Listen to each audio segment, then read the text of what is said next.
जी, आज हमारे पास जो टॉपिक है वो है जी एल्केन एंड अल्काइल रेडिकल। इस हवाले से हम बात करेंगे कि कैसे जो एक एल्केन हमारे पास होती है वो अल्काइल रेडिकल के अंदर कैसे कन्वर्ट हो जाती है और इनका आपस में रिलेशन क्या है। यहाँ पे इस डायग्राम के अंदर हम आप देख रहे हैं कि कुछ एल्केन्स हमने मेंशन किए हैं, ठीक है जी। नंबर 1 पे अगर आप देखें तो CH4 है, एक कार्बन है, ठीक है जी। नंबर 2 पे 2 कार्बन है, नंबर 3 पे 3 कार्बन वाला एल्केन है और नंबर 4 पे 4 कार्बन वाला एल्केन हमारे पास मौजूद है। ये तो आप अच्छी तरह से जानते हैं कि कार्बन कार्बन के दरमियान अगर सिंगल बॉन्ड हो तो उसको हम क्या कहते हैं, ये हमारे पास क्या जी एल्केन है। अब इन्हीं एल्केन का हमने स्ट्रक्चर फार्मूला यहाँ पे देखा है। ये देखें अगर आप तो हमारे पास CH4 यूं अरेंज होता है, यानी इस तरह से कार्बन जो है हाइड्रोजन के साथ क्या करेगा, बॉन्ड बनाएगा। अब कार्बन के आउटर मोस्ट के अंदर 4 इलेक्ट्रॉन होते हैं, 4 मजीद इसको चाहिए होते हैं, लिहाजा 4 ऑक्सीजन के हाइड्रोजन के साथ ये क्या करेगा, अपना इलेक्ट्रॉन यानी शेयर करेगा, कोवैलेंट बॉन्ड बनाएगा, यानी 4 बॉन्ड बनाएगा। तो ये इसकी आउटर मोस्ट यानी ऑक्टेट कंप्लीट हो जाता है, ठीक है जी। अब इनकी नेमिंग देते हैं तो सबके अंदर सेम ही केस है कि हर एक कार्बन के इर्द गिर्द जो है वो यानी 4 बॉन्ड होने चाहिए, ये स्ट्रक्चर फार्मूला हमें बताता है। अब यानी इनके अगर नाम हम लिखना शुरू कर दें तो ये क्या है जी, एक कार्बन वाला जो कंपाउंड हमारे पास होता है उसको हम क्या कहते हैं, मिथ कहते हैं, ठीक है जी, MITH। और हमने कहा था कि कार्बन के दरमियान अगर सिंगल बॉन्ड हो कार्बन कार्बन के दरमियान, चूंकि यहाँ पे कार्बन एक ही है और सिंगल बॉन्ड है हाइड्रोजन के साथ, लिहाजा ANE लगा देंगे, मीथेन, ठीक है जी। इसी तरह से सेम केस हेयर यहाँ पे करेंगे। नंबर 2 पे 2 कार्बन है, ठीक है जी, आपस में सिंगल बॉन्ड बना रहे हैं, लिहाजा 2 कार्बन को क्या कहते हैं, इथ, और ANE लगा देंगे तो ये क्या हो जाएगा, हमारे पास इथेन हो जाएगा। इसी तरह से ये 3 कार्बन है, 3 को हम क्या कहते हैं जी, प्रोप, ठीक है जी, ये, और सारे सिंगल बॉन्ड बना रहे हैं, कार्बन कार्बन के दरमियान सिंगल, कार्बन कार्बन के दरमियान सिंगल, तो ANE लगा देंगे, क्या बन गया जी, प्रोपेन बन गया। इसी तरह से ये कितने कार्बन है जी, 1 2 3 4, 4 हैं, ठीक है जी। तो ये कितने हो गए, ब्यूट, ठीक है जी, 4 को कहते हैं, और ANE लगा देंगे तो हमारे पास क्या हो जाएगा, ब्यूटेन हो जाएगा। तो यानी ये सूरत हाल हमारे पास बन गई। ये तो हमने नाम दे दिए जिस किसको जी, एल्केन को।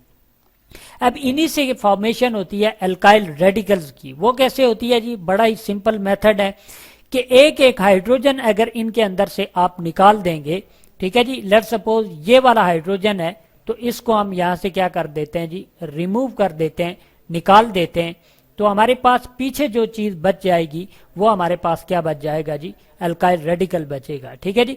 इसको हम यहाँ पे मेंशन करते हैं, क्या बच गया हमारे पास, CH3, ठीक है जी, CH3।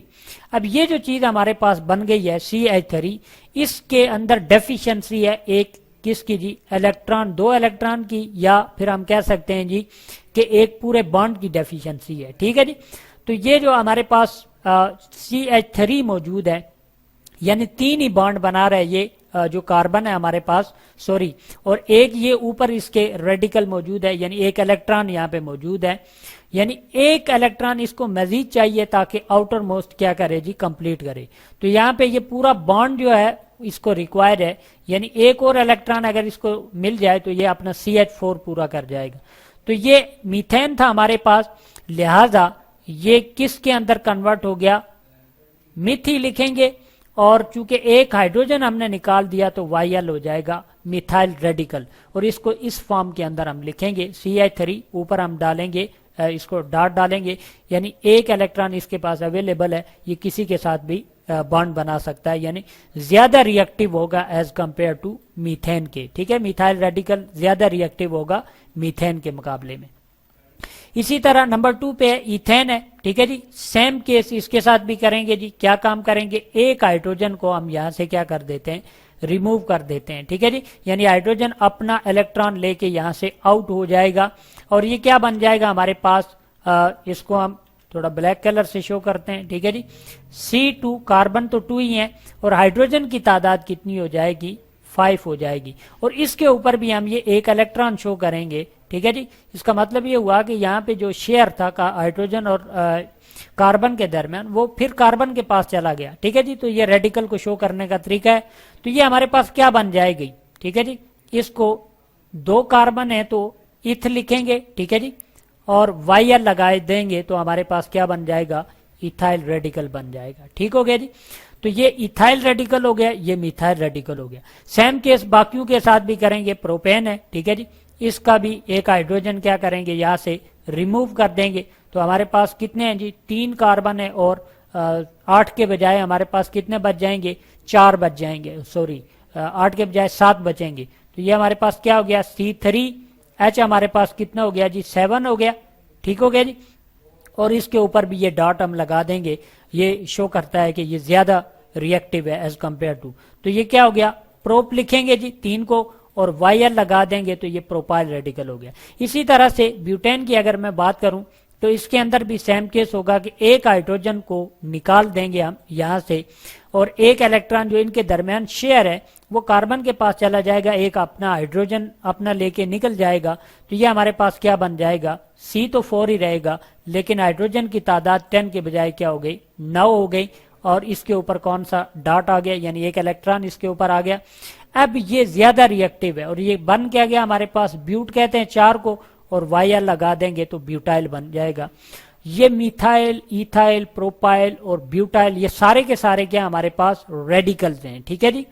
और ये रेडिकल्स जो होते हैं ये ज्यादा रिएक्टिव होते हैं एज कंपेयर टू अपने एल्केन के। उसकी रीजन क्या है, रीजन ये है कि इन सब के पास एक एक इलेक्ट्रॉन मौजूद है जिसको ये क्या करना चाह रहे हैं, शेयर करना चाह रहे हैं किसी के साथ, यानी किसी के साथ बॉन्ड बनाएंगे, जबकि इनके पास एक एक फ्री इलेक्ट्रॉन मौजूद नहीं है इन सब के पास। लिहाजा ये लेस रिएक्टिव है, ये ज्यादा रिएक्टिव है। तो ये यूं जो है एल्केन से फॉर्मेशन होती है अल्काइल रेडिकल्स की, और अल्काइल रेडिकल जो होते हैं वो ज्यादा रिएक्टिव होते हैं एज कंपेयर टू एल्केन के।